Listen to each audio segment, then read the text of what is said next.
as you get to talk to somebody each and every day of your life, the bond is going to form naturally. Well, you think it's a bond. You think it's a connection. But truth be told, honey, that's an attachment. And we're going to talk about it. Attachment is overthinking, anxiety, wondering why he ain't call you back, wondering why he ain't text you back. That feeling of off when you ain't hear from him from a long time. That's attachment, right? Chasing that clarity. Where he at? What he doing? Who he with? That's attachment. Connection is calm. Connection is secure. Connection is, whether he next to you or not, you okay.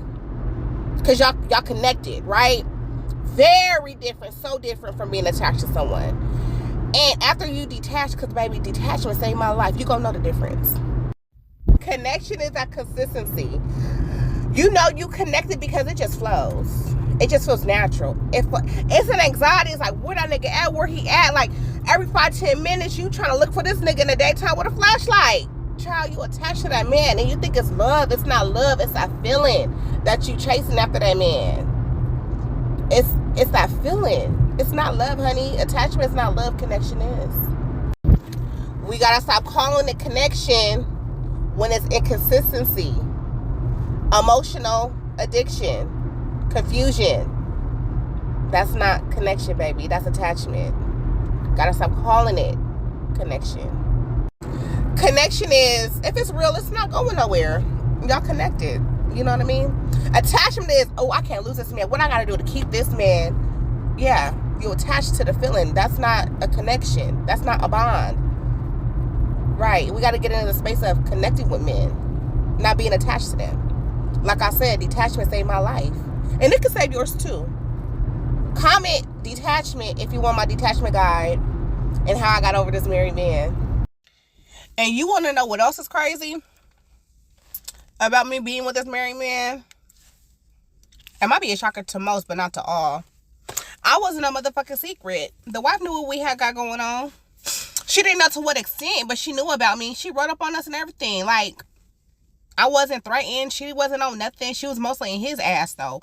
I guess he didn't do what he was supposed to do at the household. I don't know, but this wasn't in the beginning. This was as I was still dealing with him, right? So yeah, she wanted to know where he was spending all his time at, who got him, coming home late and shit. She just wanted to know the business. But what I can say though, some women is okay. Some women is okay with they men having other bitches. But she's not okay to the point to where she ain't leaving him, is what I'm trying to say. She probably wasn't okay. Let me take that back. But she was okay with the situation to where he ain't leaving. You can't control him. Like, he gonna do this. Either you gonna stay or you gonna go. Some women is okay with the setup. I don't know.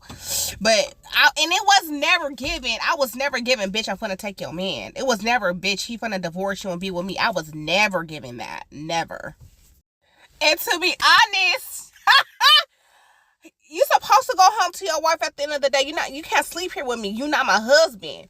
You see what I'm saying? You can't lay up at my house day after day after day. You're not my man. So I expect him to go home to his wife. And a lot of women don't want that. A lot of women want control and you supposed to be possessive, supposed to be underneath me. He has a wife, ma'am.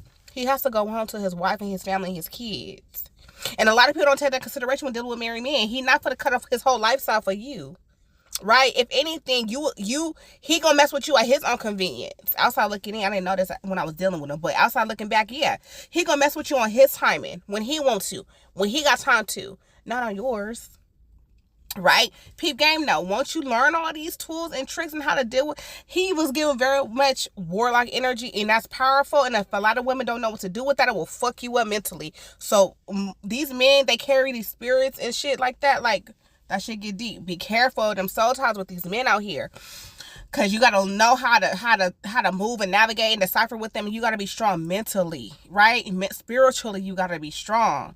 And I'm saying this from experience. It will fuck you up dealing with a man and you don't know what angle he coming at, what he got over. Like, yeah, no, because when men who use their dick, use sex as a motherfucking, that's all they got to offer, they gonna digmatize you. And you gonna be stuck in that trance. And you be like, oh my gosh, I love everybody. The world is great because you on that sexual high. But when that shit come down, reality gonna kick in your ass and be like, hold on, wait, did this nigga just play me? Yeah, he did. And then he gonna do it again and again and again. And that's why you gotta break the cycle. The shit get real deep real fast real quick though. But yeah, I was like, I expected him to go home. I kind of like my bed to myself anyway, so him going home was not a deal breaker for me. I didn't give a fuck about none of that. It was when he say something and don't do it, or if he say he gonna come through and don't do it financially or whatever, then that's when I used to be like, hold up, nigga, wait a minute.